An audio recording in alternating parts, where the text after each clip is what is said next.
सो भाई साहब, अब बताओ आपके एडा के पेपर के क्या हाल चाल हैं। एडा का आपका पेपर हो गया है ना। मैंने पेपर देखा जब मुझे किसी ने भेजा, तो यहाँ पे भाई इस तरीके से आपका कुछ पेपर था, है ना। जैसे ये वाला क्वेश्चन मैंने तो नहीं करा इस टाइप के, बट यहाँ पे फिलहाल मुझे नहीं पता, अगर आपने प्रैक्टिस की होगी तो बन गया होगा। बाकी ये क्विक शॉर्ट का था, सिंपल सा बिल्कुल, है ना। उसके बाद आगे देखे अगर, तो यहाँ पे देखो इतना बढ़िया बढ़िया क्वेश्चन दिए हुए थे। थ्योरी ज़्यादा आई थी मेरे हिसाब से, है ना। देखो ये थ्योरी वगैरह ज़्यादा पूछी गई थी। इसको मास्टर थ्योरम वगैरह से भी कर सकते थे, और आपकी मर्जी है, अगर आपको सब्स्टिट्यूशन मेथड से करना है उससे भी कर सकते थे, है ना। फिर उसके बाद यहाँ पे क्वेश्चन नंबर 3 था। ये देखो, ये जो आपका नैपसैक वाले थे ना, ये जो क्वेश्चन नंबर 3 है, इसका ए पार्ट और बी पार्ट दोनों ही उसी से आए थे। मतलब 14 मार्क्स का आ गया था आपका डायरेक्टली, है ना। सो ये होप बन गया होगा, इजी सा था, इसमें ज़्यादा कुछ था नहीं।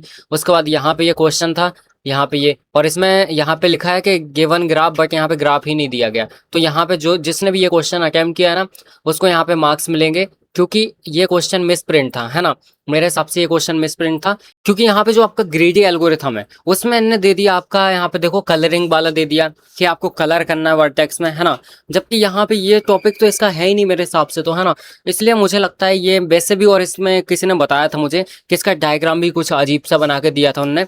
तो भाई ये मिसप्रिंट है। अगर इसने इसको किसी ने अटेम्प्ट किया है, आपका सही हो या फिर गलत हो, है ना, बट आपको नंबर यहाँ पे मिलेंगे, ठीक है। सो इतना आपको याद रखना है, आपको नंबर मिलेंगे अगर आपने इसको अटेम्प्ट किया है, जिसने भी किया है ना। फिर यहाँ पे ये था, ये तो काफ़ी इजी सा था, है ना, क्रूस्कल का दिया था। फिर यहाँ पे क्वेश्चन नंबर 5। सो ये भी बहुत ही इजी था, खुद से ही एक एग्जाम्पल लेना था, बट हाँ, हो सकता है ये किसी ने ना किया हो, मतलब कुछ ने तो किया होगा, क्योंकि ये थोड़ा सा लेंदी चला जाता है ना। आपको यहाँ पे D0 निकालना पड़ता है, D1 निकालना पड़ता है, D2 D3, मतलब जो भी आप एग्जाम्पल लेते हो उसके हिसाब से। तो ये थोड़ा सा बढ़ा जाता है। फिर उसके बाद यहाँ पे देखो कंपैरिजन करना था आपको, डायनामिक प्रोग्रामिंग, ग्रीडी मेथड, और यहाँ पे डिवाइड एंड कॉन्कर मेथड, ठीक है। सो ये भी कर सकते थे। उसके बाद ये क्वेश्चन भी आ गया था, देखो यहाँ पे 4 क्वीन वाला, इसमें आपको दो यहाँ पे आंसर बताना था। तो यहाँ पे क्या करना था, देखो दो सॉल्यूशन बताने थे ना, है ना। आपको क्या करना था, सिंपल सा, एक सॉल्यूशन जो भी आप यहाँ पे बनाते, उसका दूसरी बार उल्टा कर देते, तो आपके दो सॉल्यूशन हो जाते, है ना। सिंपल है, इस तरीके से कर सकते। जैसे ये मान लो कुछ इस तरीके से आपका था, तो मान लो आपने कहीं भी क्वीन लगाई होगी, जैसे यहाँ पे लगाई होगी, फिर उसके बाद एक आपने क्वीन लगाई होगी यहाँ पे, है ना। फिर आपने एक क्वीन लगाई होगी यहाँ पे, ठीक है। फिर उसके बाद एक यहाँ पे, फिर आपको अगली बार इसका उल्टा कर देना है, तो इस वाली क्वीन को यहाँ पे कर देना, मतलब ऊपर नीचे कर सकते हो, है ना। सो इस तरीके से आ जाता आपका, कई लोगों ने किया भी होगा ऐसे। फिर उसके बाद यहाँ पे सिंपल सा हैमिल्टनियन साइकिल दिया था, तो ये भी आराम से कर सकते थे। क्वेश्चन नंबर 7 में आए, तो ये लोअर बाउंड थ्योरी ये मैंने कराया था लास्ट में, है ना। वन शॉट में ये था, राइट। तो आपने अगर देखा होगा तो आप पे बन गया होगा। फिर यहाँ पे ये एक्सप्लेन, हाँ, ये TSP, ये एक टॉपिक था ऐसा जो मैंने नहीं कराया, बाकी सारे टॉपिक्स मैंने कराए थे, और सारे ही टॉपिक्स आए हैं। भाई ये वाला जो टॉपिक्स है ना, आपके क्वेश्चन नंबर 8 का ये पार्ट, ये देखो P और NP, तो ये मैंने रात में 12 या फिर 1 बजे डाला था इसका वीडियो, 21 मिनट का वीडियो था, है ना, वो डाला था। मुझे लग रहा था ये आएगा, क्योंकि 50 यूनिट से यही एक इम्पोर्टेंट टॉपिक्स था, तो यहाँ पे ये मैंने डाल दिया था। सो जिसने देखा होगा, तो अगर ये आपने किया होगा अटेम्प्ट, तो बन गया होगा। बाकी यहाँ पे ये क्वेश्चन था, तो ये मैंने कराया नहीं था, है ना। तो इस तरीके से ओवरऑल बोले तो मतलब काफ़ी सारे क्वेश्चन ऐसे, मैक्सिमम लोगों ने तो 10 ही अटेम्प्ट किए होंगे पूरे। मुझे एक बार कमेंट करके ज़रूर बताना किसने कितना अटेम्प्ट किया है ना। सिर्फ ये बताना कितना अटेम्प्ट किया है, फटाफट से कमेंट करके बताओ। और अब आपका पेपर है यहाँ पे सॉफ्टवेयर इंजीनियरिंग का, ठीक है, सॉफ्टवेयर इंजीनियरिंग का। सो वो पेपर भी अपन यहाँ पे बढ़िया तरीके से करने वाले हैं, सारी यूनिट्स के वन शॉट करेंगे मस्त तरीके से।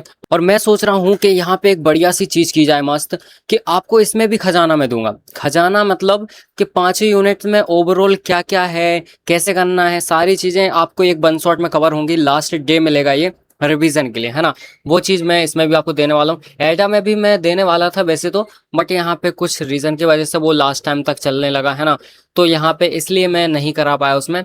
बाकी मैंने टॉपिक सारे कवर करा दिए थे भाई। मैं रात रात भर जागा, मैं सोया नहीं था पूरी रात। एक दिन पहले, है ना, जब मैं 4th यूनिट और 5th यूनिट कराई थी ना, उस दिन मैं सोया नहीं था, पूरी रात नहीं सोया था, और पूरी रात लैपटॉप के सामने बैठा रहा था, देख रहा था, फिर टॉपिक बना रहा था, वीडियो बना रहा था, एडिट कर रहा था, अपलोड कर रहा था, फिर वीडियो बना रहा था, एडिट कर रहा, अपलोड कर रहा। इस तरीके से कर करके आपने देखा होगा ना, सुबह मैंने 4-5 वीडियो एक साथ डाले, वो पूरे रात भर में बनाए थे मैंने। फिर उसके बाद फिर मैंने वीडियो डाले थोड़ी देर बाद, फिर 12 बजे डाला, फिर वन शॉट डाला 1 बजे, फिर उसके बाद 4-5 बजे मैंने यूनिट 5 का वन शॉट डाला था। तो बहुत ही ज़्यादा यहाँ पे पूरा दिन उसी में निकल गया, पूरी रात उसी में निकल गई थी। फिर दूसरे दिन भी 12 बजे तक मैंने 1 बजे मैंने लास्ट टॉपिक डाला था, जो मैंने अभी आपको बताया था ना लास्ट टॉपिक कि ये पी क्या होता है ना, एनपी क्या होता है, एनपी कंप्लीटनेस, इसका लास्ट टॉपिक 1 बजे डाला था रात में, फिर सोया था मैं। तो भाई इतना कुछ हुआ था 1-2 दिन में, है ना। मतलब अगर देखो टाइम कम रहता है ना, तो भी मैं चीज़ें कवर करा देता हूँ, भले ही मुझे जागना पड़े, कुछ भी करना पड़े, लेकिन मैं चीज़ें कवर कराता हूँ, कैसे भी कराऊँ बट कराता ज़रूर हूँ। प्रॉपर मैंने नोट्स भी प्रोवाइड किए थे सारी यूनिट्स के, जैसे वन शॉट डल रहे थे नोट्स भी डल रहे थे, वन शॉट डल रहे थे नोट्स भी डल रहे थे, है ना। सो होप आपकी काफ़ी ज़्यादा हेल्प हुई होगी इसकी वजह से, है ना। सो होप आपकी काफ़ी ज़्यादा हेल्प हुई होगी उसकी वजह से, राइट। सेम उसी तरीके से अपन यहाँ पे सॉफ्टवेयर में भी करने वाले हैं, बढ़िया तरीके से, कोई दिक्कत वाली बात नहीं है, ठीक है। और कमेंट ज़रूर करना, है ना। और एक चीज़ ज़रूर बताना कि मैं इतनी मेहनत कर रहा हूँ, तो आप लोगों के कुछ काम आ रही है मेरी मेहनत, या फिर नहीं आ रही, या फिर आप लोग क्या कहना चाहोगे। मतलब अगर कोई इंसान एक भी अच्छी चीज़ लिखता है ना, जैसे मैं एक एक्सपीरियंस बताता हूँ, अभी देखो क्या हुआ।